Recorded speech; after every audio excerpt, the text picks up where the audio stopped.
of the season for the Reds, but the Crusaders march on in Super Rugby 2025. And the Brumbies kick on to the Super Rugby Pacific semi-final. We'll all be feeling a real sense of disappointment. Chiefs in the driver's seat, and it's all or nothing time for the defending champs. McKenzie sends it on, Rona scores! Is that the moment? Chiefs out to 17-6 with the kick to come. Gary now driving ahead, scores! The Blues have done it again, they stay alive. Unbelievable finish. We love Cam and he's done really tough, so for us to draw motivation from that, I think it's special for us, and I know he'll be watching pretty happy here right now. Ole! Yes, really special moment. The Blues playing for so much more this season, for their brother, for their teammate, Cam Soifua, who you just saw celebrating their massive qualifying final victory over the Chiefs in Hamilton last night. Good evening to you. Welcome into the breakdown. Great to have you joining us tonight alongside Justin Marshall, who sits in the hot seat tonight, it must be said. He's the only one celebrating because Beef's been saying give the Chiefs the title for the last 3 months. So just give us a welfare check, Beef. How are you doing today? I'm fine. I think if you actually look back further, I said 2.5 horses can win this competition. I've got 2.5 in the last 4. So is half a horse grown another league? Half a horse. Oh, he's growing now. I've got 3 in the final 4, so I'm happy. Okay, well, let's talk about not this half a horse, because Mills, you have been giving a bit of stick. Rieko Ioane called you out yesterday after the match. You picked the Chiefs, and you said that you are the Chiefs this year. So have you been hearing all about it? Oh, no, well, I haven't, but he did. He asked me which jersey I was wearing underneath my my coat. I was still sitting on both. Oh, come on. They're fairly well represented. And my boys were... You said the Chiefs. Yeah, I did. And I think everyone did, didn't they? I mean, this was well, I wouldn't say a shock, but it just goes to show, what the Blues can do when they get it right. Marshy's crying because the Crusaders are now in the box seat, Marshy. They you are #1 seed, yeah. And that means home field advantage as long as you keep winning. Well, and we know what that means. And history shows it, doesn't it? I think we were chatting after the game at the weekend and even asking Rob Penny, who do you prefer to play? And they're never really going to openly admit that, but basically what they were hoping was for it to play out that they could get a home final somehow, and that's the way it played out. So it was the perfect opportunity for them to go, righto, whoever it is doesn't matter because we control our own destiny now. Perfect storm, just like the weather in Christchurch on Friday night, yeah. and probably this Friday night coming too, and then the Saturday following that. Let's take a look what's coming up on the breakdown tonight. Is Rieko Ioane Super Rugby's best promoter? Marshy takes the boot to the kicking over the weekend. And Mills asks if the Blues will ever use their backs. And with the All Black squad on the horizon, whose ship has sailed? Yes, it is time now for Pick and Go. You pick a topic and you tell us a little more about it. If it's not Rieko Ioane, it is Stephen Donald in the marketer's seat. Yeah, we can now forget about paying marketing companies any money to promote our game because we've got Rieko Ioane, and he is rugby's best promoter. For a long time, we haven't really concerned ourselves in this country about the Monday to Friday storylines. And we've worried about things like governance and Salt Lakes and all these sorts of topics grab the headlines from our... Salt Lake, it was Silver Lake. It was Silver Lake. I knew it was Salt Lake. Thanks for correcting me mid-spiel here. But board appointments and all that sort of dominates our Monday to Friday storylines. And I just love what Rieko's done in the last couple of weeks. I mean, he's been out there, and if you're a fan of the Blues, you love it that the fact that one of our stars is still up for the fight, is still showing you that he is ready to scrap. And if you're the opposition fans, you're going there to watch how your team reacts, see if they're going to dish it back out. I think it is absolutely brilliant what he's been doing. Like, I'm a Chiefs supporter, obviously, but I went there last night, captivated by how it was all going to unfold, and this is how it unfolded, right there.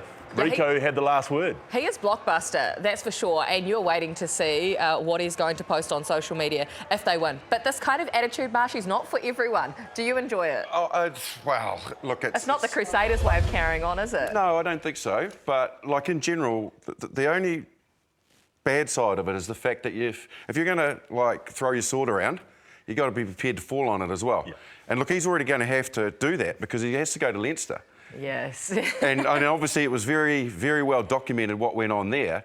And, you know, so if you start throwing that sort of stuff around, you've got to be prepared to then have to wear it should it not play out the way you want it to play out. Seems like the type of player that will wear it, though, right? I was just going to say that. What I love about it is, hey, it's promoting the game. But he's actually, if you look into the things he's saying, he's fully backing himself. He doesn't just put things out there and not read it. He actually responds to some of the sort of comments as well. So I love it. I mean, I'm with you. It wasn't something that we sort of, but that's the day and age now, isn't it? Yeah. You're on there and you promote. It's a wonderful promotion. The best thing about it too is the comment that he said: pay your Sky bill, pay your Sky bill, and get entertained. Yeah, he is holding everyone to account, including yourself, Mills. Can't wait if they do meet again in the final. Yeah, I mean, what more he says to you? No, he was great, and he said it in a funny way. He just sort of laughed and said, "Which team are you supporting?" Well, you know what? I'm definitely supporting the Blues this week. No doubt about that, Marshy. Marshy, for you, pick and go. Yeah, look, we all talk about playoff rugby, don't we? And what it means in terms of pressure.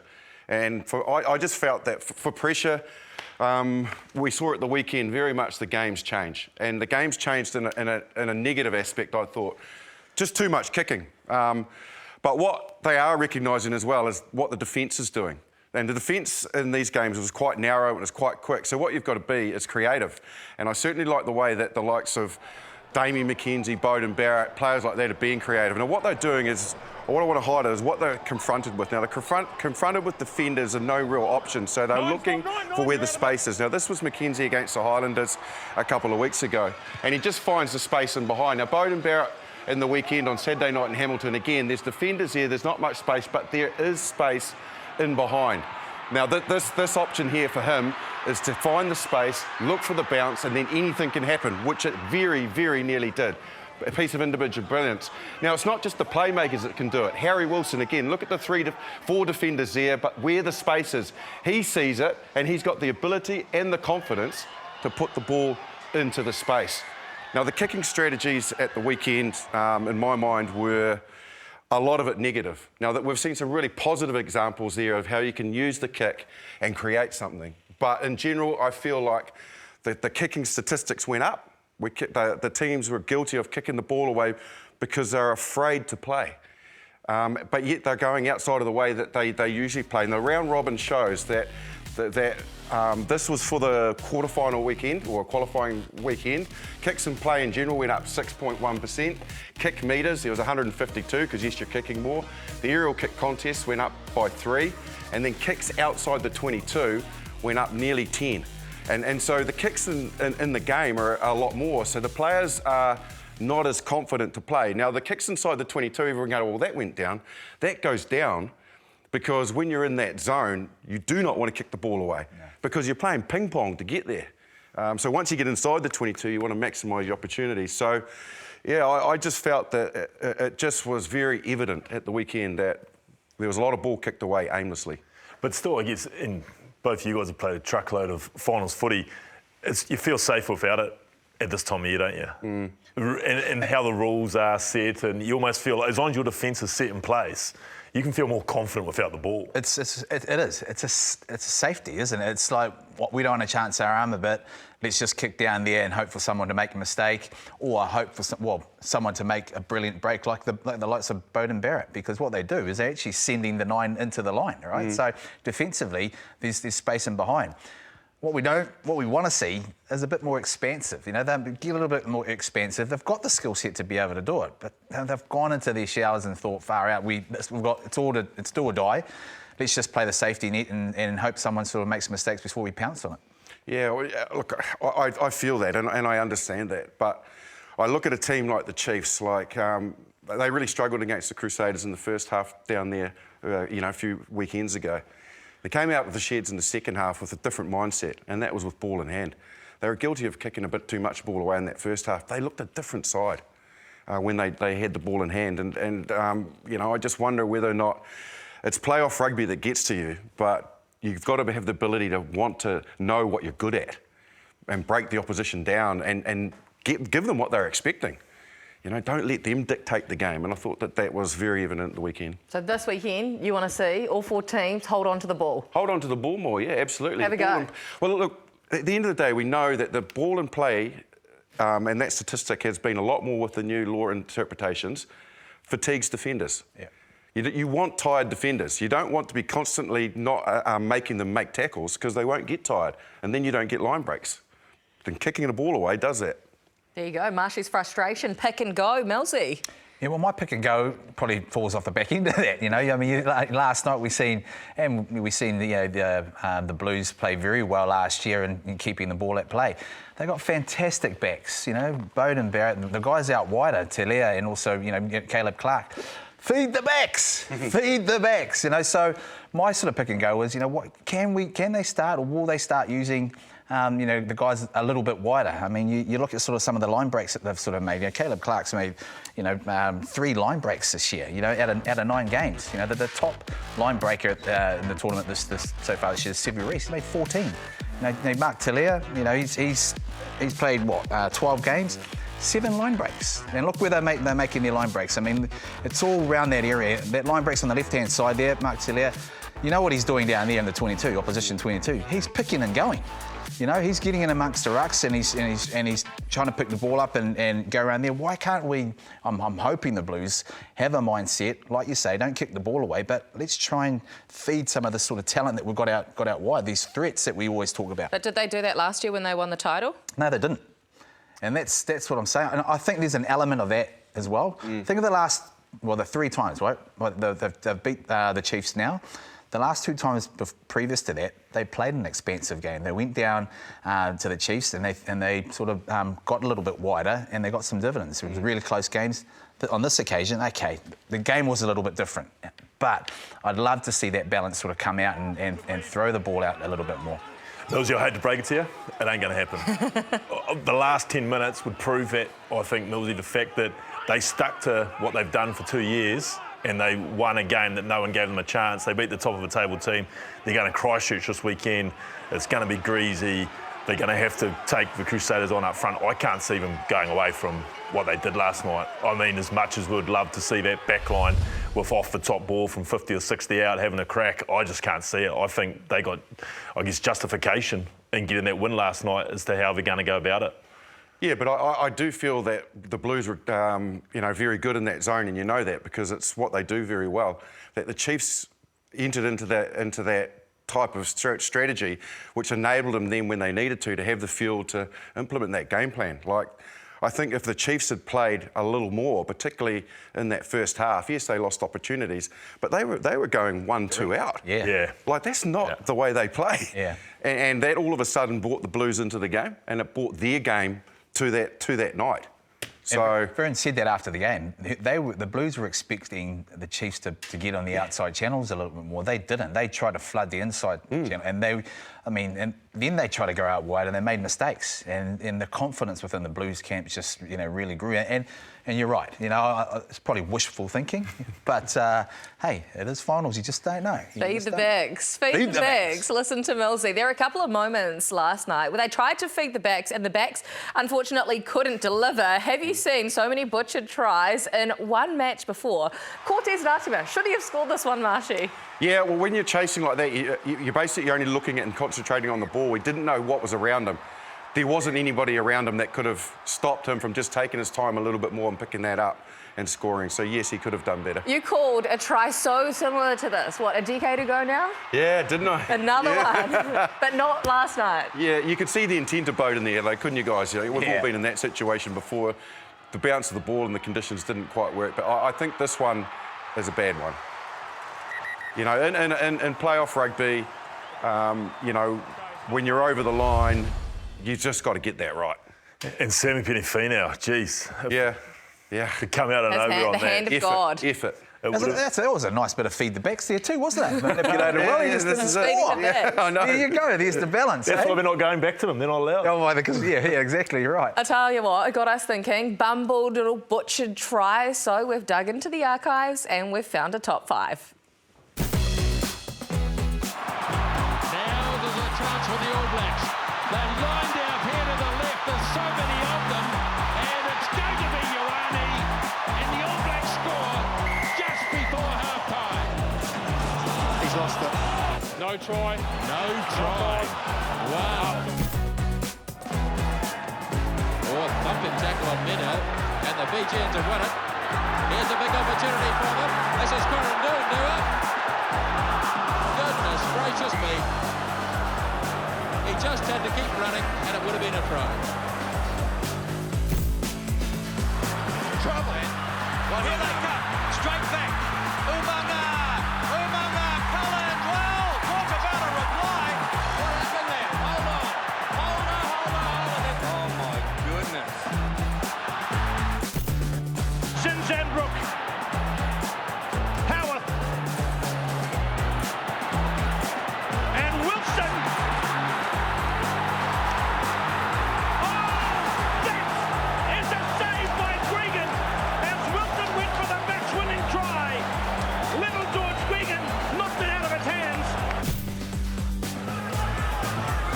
Cipriani, and here it is, and oh, he's put it down.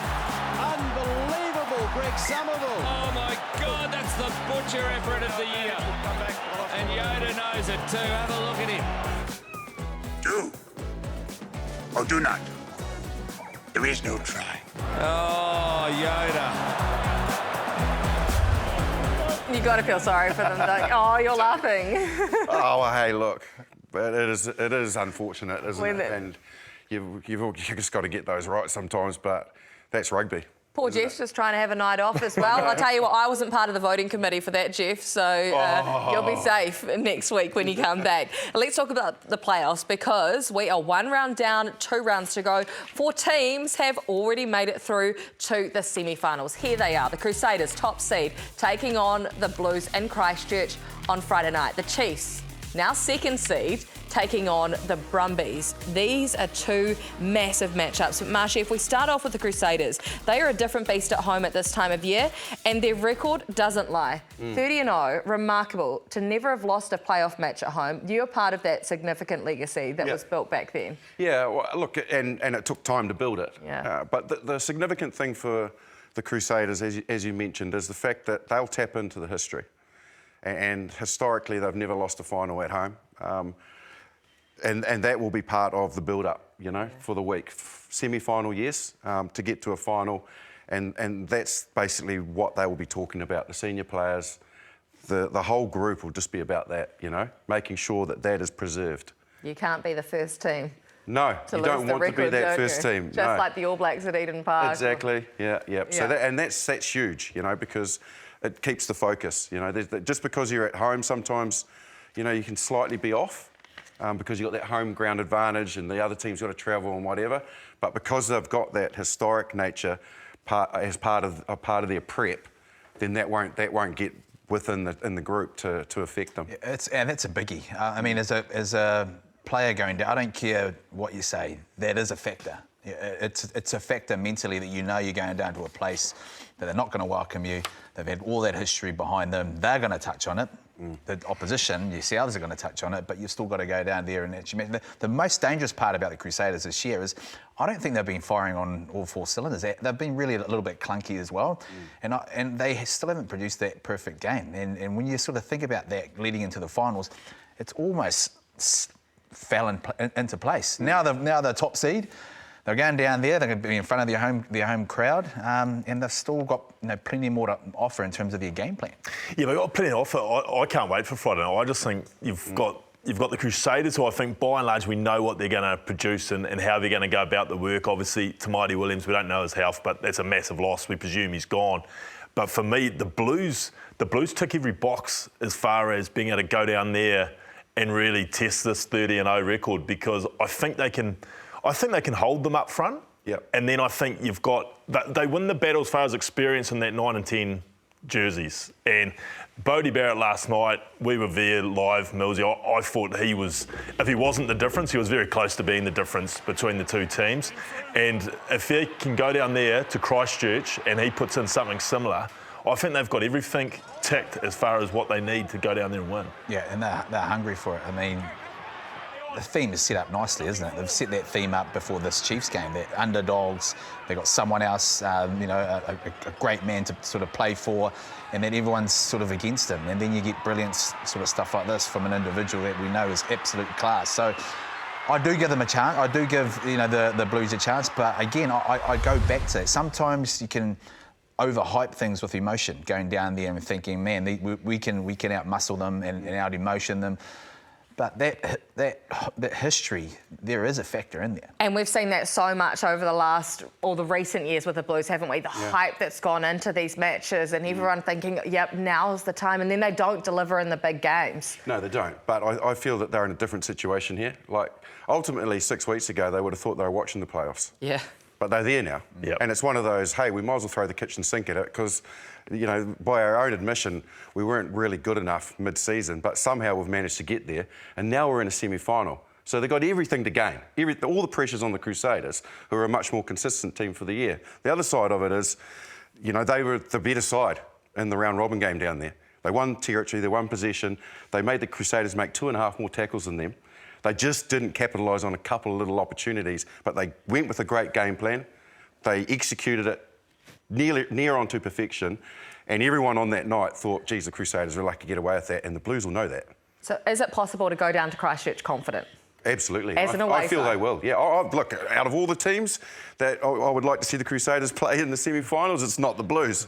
It's because they just decide that I feel that with all of the factors that they've got, what I've just mentioned, the emotional aspect, all of that they're just a really dangerous side to go down and take for granted that you're going to have to just go out there and go about your work to win it.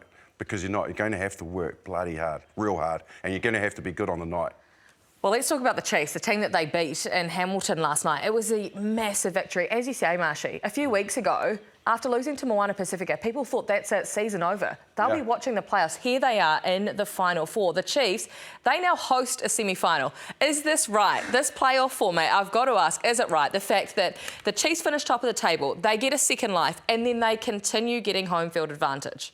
A home semi, they get the double whammy, double shot. I know, first and foremost, the format. I know it seemed awfully complicated last week because we didn't know where we were going to end up and what the Hurricanes, Brumbies were going to be playing for. I think it has worked out to be a good format. But should they get a home field advantage? Well, they've got to get a reward for being top qualifier. Well, they did. They lost, and they've gone through. They don't have home advantage now. Crusaders have that. Yes, they have the home semi. I think you could argue that either way, that one loss in the final series means all home ways gone. But I think it's worked out pretty well as far as...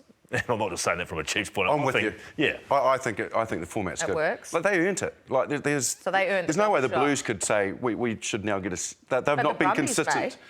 You wouldn't give it to the next best two. They've been way more consistent, both those sides, than the Blues. And the Reds. The Reds frustrated me this year. Those two teams who finished 5th and 6th, they're lucky to get in there, but they still earned it. But the other teams across the board were consistent across the season. So why should they then all of a sudden, just because they have one off night, then lose their home field advantage? Like, I don't feel that that's rewarding you over a big period of time where you've actually gone very, very well. You've ended up 8 or 9 points ahead of those guys, and yet you could possibly face playing away from home. OK, fair enough. We can't ignore the Brumbies. We can't ignore the 4th team in the Super Rugby playoff, because I know that you've been trying to ignore them. The guy in this chair has been bringing them into every single conversation this year. Are they a factor, Mills, that we haven't considered, the Brumbies?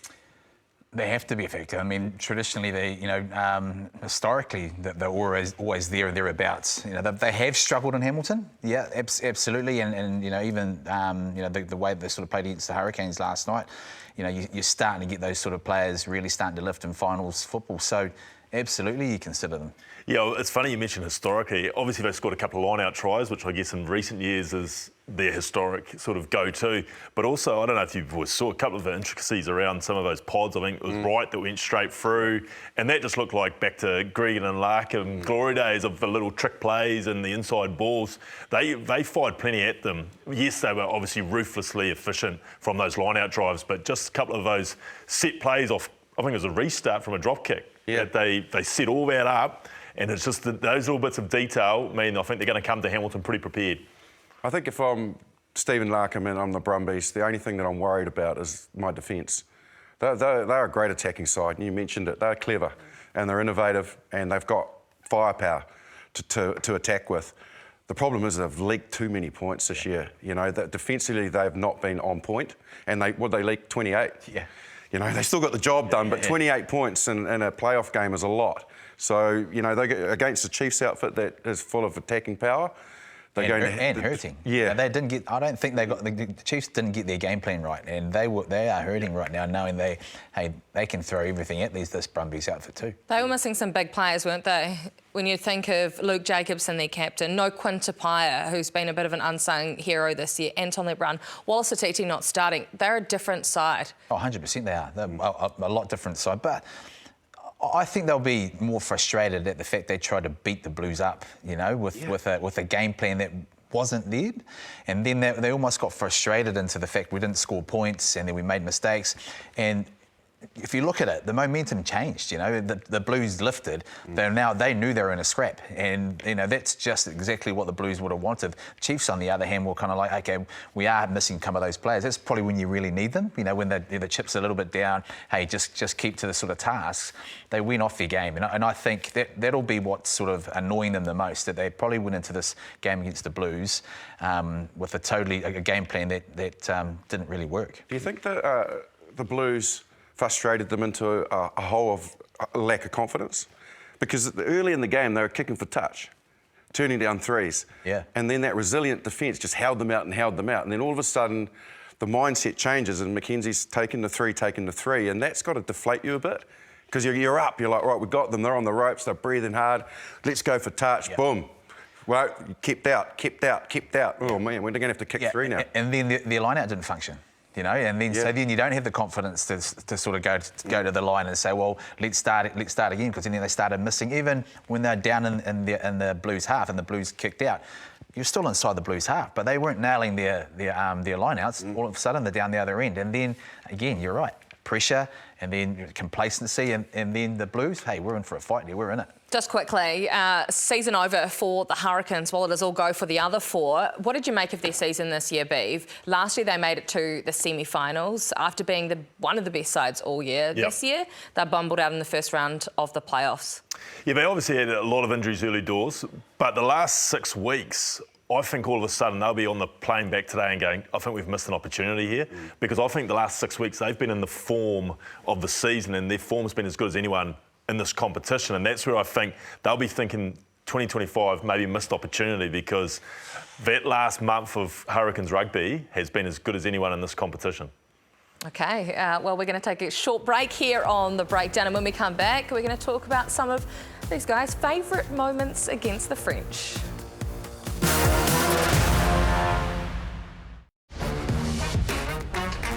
Feeds it off to Rugby Ioane. The All Blacks fancy a counter-attack here. Conrad Smith again glides into the gap. Off goes Sivivanu using good speed. Sivivanu's got some support. Gives it up to Mills Rugby Ioane. And the fullback is in his 82nd test match.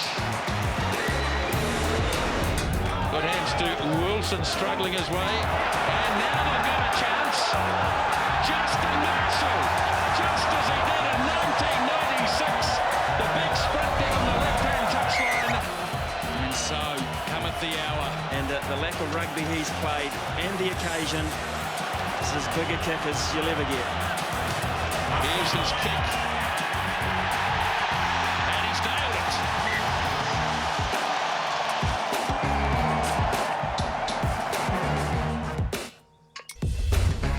Okay, Maya, welcome back to The Breakdown. Less than 30 days to go before the first All Blacks Test match of the year down in Dunedin against Les Blues. All three of you have had wonderful moments against them. We're going to start off with you, Marshy. I mean, on a scale of 1 to 10, how pumped are you for this series against one of the greatest nations in the world? Oh, I really am pumped, like right up there, 10, because the French coming to town, they always deliver something special, something unique, whether it's at the haka, like they have done, or whether it's on the field with the magic that they can produce. So, you know, and they're a challenging team now. They're much more physical up front than they used to be back in the day when I was playing. Like, they still had big guys like Olivier Merle, and you know, that guy was a giant. But they're really well balanced now, so it's going to be a great series for sure. Take us back to your first ever match for the All Blacks. Your debut was against the French. It was, and we'd lost the test match the weekend before in Marseille. It was Laurie Mains's last test. It was 1995 at Parc des Princes, and you know what else is unique about this? Check this out. You might not see it apart from that bump off that I just did. That was brilliant. A leather ball. Oh, the leather ball. So that was 1995. It's the last game ever played with a leather ball. It was November 1995. After that, they brought the new, the new white balls, synthetic ones in. But that was Laurie Mains's last test, and we'd lost in Marseille, fired up forward pack, and John Alome was on fire. And it was just a really memorable day. Venue as well, incredible. Yeah, incredible venue. Not a bad place. Like if you're not making a test debut at home, a nice place to be as a second option. But you got to come back to New Zealand and play France here as well. Yeah, I did in 1999, and it was another special occasion because it was the last test match at Athletic Park. Great stadium, historic, and we played the French there, and we had a really good result on the day, which was brilliant. You always like to, when you're celebrating a stadium that's got so much surrounding it, that you put in a good performance, and we did on that day. It was a really fitting way to see the stadium. But what I remember about that was after the game and we're shaking hands and just sort of milling around, there was people walking out the stadium with the stadium chairs. They'd pulled off the seats and all that, and then there was some dude up on the crossbar trying to get the top off the flag off the top of the posts, and it was just because people wanted a part. They wanted a part of that history, There'll be chairs sitting around the country. Yeah, in people's backyards and their man caves. Well, because they're old wooden chairs, so people are underneath them, banging them up and taking the boards home. Did you take something? No, I did not. I was actually there. We played the curtain raise, and I contemplated it because I could see people taking them out. I was only 19, but it was, you didn't? No way. I don't want to spend any time in bars behind bars after that. It's not an easy item to walk out with either. It's like going unnoticed. You can't exactly tuck it under your jersey. Tell us about your memorable moments against the French, then, Mills. Mine was, I think the first one, obviously, is 2009. Now, forgive me here, I might have the dates wrong here. My memory sort of evades me these days, but it was the first time after the 2007 quarter-final that we sort of played the French, I believe, and we went to Marseille, massive week, and obviously also the white jerseys, and we went to town on the Frenchies, really loud. Marseille, you've been there, Mal, you both have. Yep. It's a different place. The music, France is really. The music's playing, the crowd's right close by the sort of the field. But also, the atmosphere is fantastic. But to be able to go there and beat them so convincingly, that was huge. What about the slick white skins that you had on? Did they make you quicker? Oh, yeah, the aerodynamics, on that day, obviously did. There was no one in front of me, so it was pretty hard to sort of judge. But no, I love the white jersey. It's probably one of my favourite jerseys, so it was pretty nice to play. And that was only your second test, was it? No, it was 82nd. Yeah. Oh, wow. Oh, yeah, wow. Sorry, yeah. It's quite... Okay. Yeah. That's a few more than... That's 80 more than 2. Yeah. What about some of these big French men that you used to come up against? 2007, Chabert, no one really knew who he was, or apart from the fact he was a hairy man and scary. But man, he dominated a few guys. Ali Williams was on back end of some of this, but that really created some hype about the tour. Obviously we still sort of won, but the fact that he actually created a lot of hype, just the fact that he sort of went out and beat up some pretty big men, big men. Well, from one big man, a big Frenchman, to a Kiwi big man, Beeve, you're going way back. Yeah, I remember, and it's not a great memory for us All Black fans, of course, 99 World Cup semi-final, but for me, I still remember the impact that Jonah had on this day, and I was a 15-year-old about to go to high school and fail School C science, but I still remember this day and the impact that the great man had on that game. He was at his destructive best as he seemed to save all his best for World Cup rugby, and just an incredible performance again against the French curse. Yeah, but science wasn't your subject. You're an Englishman at heart. Ducks Deluxe there at Wesley. From a bad memory to a great one. Yeah, they use the word electricity in a stadium, and this is about the only time I reckon I've genuinely felt it. When the Flying V, I don't know if it was inspired by the Mighty Ducks trilogy for the French, but they got together and they formed this Flying V with Dusautoir leading the way. I think they gave up the 10 grand, that was the fine, I think, for going over the halfway line, and it just sent this level of electricity, as I mentioned, around Eden Park, which was just unbelievable feeling. Did you feel that, Mills? That electricity? And he obviously felt it because his jerseys went up. Maybe electricity went up. It burnt the bottom off it. Yeah. No, I did. It was awesome. Being in the stands and seeing them do what they done, I mean, it was fitting. I mean, 2011 was fantastic, for the country and the South African. Wonderful World Cup. Why do the French always stand up against the All Blacks, Marshy? Well, I've played rugby in France, and as these guys have it as well, and they just have this huge amount of respect, but this real mystique around the All Blacks, and they just feel that that's the ultimate challenge for them. They don't have the same history against South Africa or whatever, and yeah, they've got this thing with, it's the French, it goes back a long time, and there's a lot of history involved in that. It's got nothing to do with rugby. But for rugby, the All Blacks just have this, I guess, this thing that the French really want to tap into. They just see it as the ultimate challenge in the game. And it just raises the bar for them. Oh, you love it because, man, back then they were so hot and cold. You didn't know which French outfit would turn up on the day, and also in between Rugby World Cups. And then you go to a Rugby World Cup, man, they put some massive games on us, right? But these days, you see, they're a lot bigger, they're different sort of breed, and they're more consistent throughout those World Cups sort of cycles. And that's why I'm intrigued about this tour because, they've been, are they world number 1 at the moment or maybe number 2? 2. But they're so consistent these days, and some of the players that they've got, we've always talked about the flair, okay? The flair is always there, but now the physical sort of dominance that they sort of have, they tend to go out there and try and fight, don't they? Try and sort of scare you with fights. Oh, yeah. But now they're just physically trying to dominate you at the same time. So you need a few scrappers in the All Blacks squad as well. 2 more weeks to go in Super Rugby, and 2 days after the final, Razor's first All Black squad of 35 will be named exclusively on the breakdown June the 23rd at midday. That is the Monday. So there will be back-to-back breakdown specials that weekend, reviewing the final and then talking about the All Black squad. But who will be in that squad? How much does finals football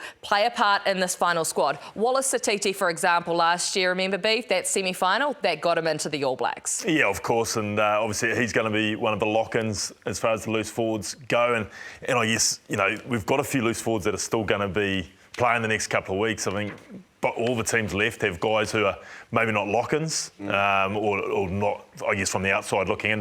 They may be in Razors, but you think of guys like Leo Whitty, you think of Dalton Papali'i, you think of Finau at the Chiefs. There are so many guys who, I guess, when you start thinking of 35 and 6 or 7 Loosies, how many of them are going to be there and what can they do over the next couple of weeks? I just want to pull one name out of there. Dalton Papali'i, Hoskins Sotutu is another. These guys were on the outer from Razors squad last year, Marshy. Yeah. Are they in the conversation? Are they in the frame? Look, I think they're always in the conversation, particularly Dalton Papali'i, but unfortunately, and this is not a personal opinion, this is just, I feel, they're a victim of the way the Blues have been playing. I think the ship has sailed for both of them, because the type of game that the Blues is playing is definitely not the type of game that the All Blacks will want to play. So then you're not really showing a balance in your game, and the lack of the ability to have really consistent rugby, consistent time on the field, and then playing a style of game that suits your DNA hasn't helped either one of them. Like Hoskins at the weekend, it was a perfect opportunity for him to roll up his sleeves and get stuck in because of the game, the way the game unfolded, and that just played into the wheelhouse of the way the Blues wanted it to. But look, there's no doubt about the fact that he's not playing poorly, Dalton's not playing poorly, but I just don't think they fit the mix that the All Blacks want to select. Can they do anything to change the All Blacks' minds if they have another 2 matches of playoff rugby? Well, if they win the Super Rugby final. They did last year. Yeah, exactly, but it's that, and that's the unknown for us. Like, I would like to think that the All Blacks are going to play a lot different style than what the Blues have done last year in the final, and it's no fault of theirs. It's just that's the style that's going to. That's their way. Yeah, in their camp at the moment, and they're starting to play well in that. But when you look at something that's an All Black style, and I don't know, I would think that you're getting a little bit more expansive. Sort of, are you going to get over the ball? There's a lot of other loose forwards that are doing that at the moment. So it's the style that Razor wants to implement will be the difference. Well, and that's the thing too. I mean, you look at the 2 names that we're saying with the Blues, the style might not suit, but I look at Sammy Penny-Finau, for example, and especially his last month. Obviously, he's been sort of held back a little bit by Clayton for whatever reason, but Sammy Penny-Finau still last night in a losing effort, and you can see here from previous games, in the wide channels. Yeah. It's like nothing else we've got. But is that the style that the All Blacks are going to look to play, where we're going to have a loose forward who is essentially going to be sitting out there in those wide channels and waiting for the ball to come to him, as opposed to being in there clearing rucks, which is moulded for somebody else of more work rate potentially. But Sammy Penny-Finau, for example, if you're going to attack with a structure and a setup where you've got a loose forward roaming out wide, there's none better. Oh yeah, look, and I think I agree with you. He's been in superb form, and it's evolution, isn't it? Our game plan has to evolve. We're not number one in the world anymore, and we've got to show something different. And that loose forward mix will be key in that, and what they do with Artie. I think Samipini and Ethan Blackadder are in a one-horse race for that one jersey, I think. And well, Ethan Blackadder is an that's tough to interesting say case, that, isn't he? Because he hasn't played so much in Super Rugby, but he's had 2 solid games and could get another 2. No, but they both, in my mind, and he's in the right jersey now, is Ethan Blackadder. Him and Samipini Finau play a similar way. Yeah. They just run hard, they tackle hard, they work like nothing else. And that's exactly what you want in that balance of that back row. That's just a traditional out-and-out 6. That's the way our blindside flankers traditionally have played in this country. And those two, they're good line-out options as well, both of them. But you don't want like for like. You want a point of difference. So if you have a Samipini Finau, then you want to have a Duplessis Kirifi. Yeah. Because all of a sudden he comes on like Quacka Smith does for the Springboks.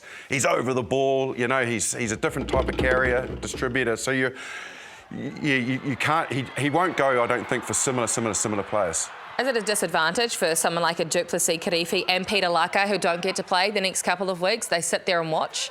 Well, it is a disadvantage because finals football is as close as what you're going to get to test match intensity, test match possibly speed, you know, but also everything around it. And so you're missing 2 games. I mean, you think about a guy like Ethan Blackadder, he's missed the majority of the season, but he comes into finals football and, you know, it's like he's never sort of missed it. And he's getting the sort of the eye time. You know, the All Black selectors are there. I mean, Peter Larkai of the world. I like Peter Larkai too. I think he brings something a little bit different as well. I like him off the back. He can also play 7, and I think that's what he's got on his plate right now. Now, a lot of these guys can actually play multiple positions. I like the way Peter Larkai is. He's young, he's a little bit different. You've got to remember, his second test was against the French. He came on at 7. You know, he's capable of bigger things if you grow him in that. Perhaps not a starter, or perhaps they give him some time to nourish him into that. But I like Peter Larkai. I like the way he's gone about the last couple of years. Yeah, I think he's probably a different scenario. You talk about missing out on the finals. I think he's probably a different scenario to Duplessis Kirifi, where I think Kirifi's got to try and force the selector's hand, where I think Larkai's probably in the fold a bit. We saw him get called in last year to actually play, and to use the great Jeffrey Wilson's phrase, body of work. Peter Larkai's put in a fairly big year, I think, across multiple positions. You know where I'm going to go with this, though, don't you? Which I do, and I'll keep banging my drum. I'll bang it for as long as I can. We still need specialists. And what we're talking about is, yes, these guys can play multiple positions. Now, Scott Robertson has said that he likes that. But there's nothing better than a specialist, you know? So like a guy like Christian Leo Willie, is he in the conversation? Is he in your conversation? Absolutely, he has to be. Like, as an out-and-out number 8. He doesn't play anywhere else. Doesn't play 6, doesn't play 7, probably could. But every week he puts the 8 jersey on. He runs hard, he's good off the back of the scrum, he's got a huge work rate. He's the Joint Crusaders Rugby Player of the Year. He's had consistent form for 5 years. He's a number 8. Wallace Satiti's a number 8. Him being stood down last week was massive. Like, he needs to be playing those games at number 8 if he wants to start for the All Blacks at 8 and Artie goes on the side. So, you know, where is Robertson going to go? Is he going to go, righto, I'm going to have these players that play, you know, 3 or 4 positions, and then I can just manipulate them around and find the best answer? Or is he going to go, this guy's a number 8, he's an open side, they're in my team? So what you're talking about, style, who matches up, the balance and wanting to contrasting styles. So really it doesn't matter what happens in the next couple of weeks and how these players play, because he will already have in the back of his mind how they want to look. 90% of his team will be picked now. Yeah. Won't it? Yeah, the other thing is also... Or? Yeah, I absolutely agree. Yeah. I think, and also some of those players that can play multiple positions, there's no reason why he can't say, hey, you're not a number 6 anymore. In the All Black environment, you are an 8. And that's where they've got to get to. And I think that's to your point. Pick them as a number 8, pick them as the number 6, and that's it. I've got to say this real quick. Yes. Ruben Love. Yes. They did not see him as a 10. How good has he been at 10? Yeah, Man, he's a 10. Come on. He's a 10. Like, don't say no if you don't know. Yeah. You know. So but they were adamant, and they would not pick him as a 10, just a 15. Wait, so is he named in the squad as a 10 or an outside back? A 10. He is. Yeah, He's I named as the third choice 10. He's the third choice 10 in my mind. Very, yeah. very interesting. All will be revealed on the 23rd of June, just over 2 weeks now, and we will have all the answers. Stay with us here on The Breakdown. Plenty more still to come.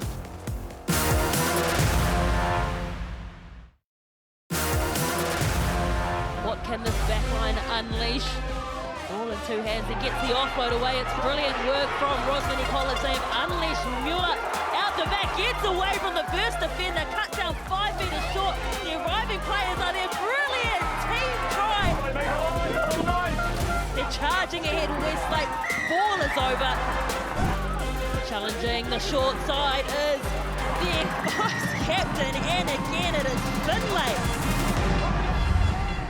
First 15 Rugby is back live on Sky. Coming up this Wednesday, it is Wellington College taking on St Pat's Silverstream and a top-of-the-table clash down there in Wellington. You do not want to miss it. But what about the talk of this R360, this breakaway rugby competition being fronted by one of your great friends, Mike Tyndall, of course. I'll just give you a lay of the land if you've missed out on it. 12 franchises, the top 300 men's and women's players across the globe to play 16 matches across the season. It's like the Formula One of rugby is what they're basically calling it. They want to take it around the world, to the hottest venues, to Paris, to New York, to Madrid. This is what they are talking about. Is it a genuine option? Because the salaries involved in this, you're talking millions of pounds, and you know what the conversion rate is.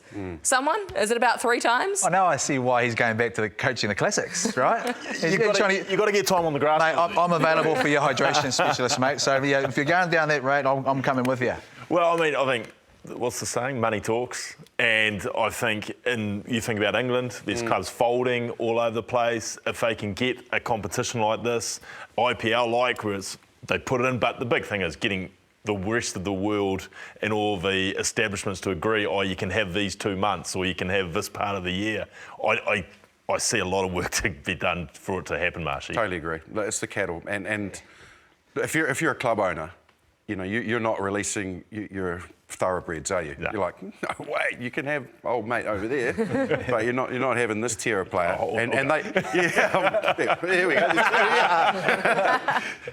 Sort of just out to pasture only just to no, but you wouldn't. You don't want to risk them for injury.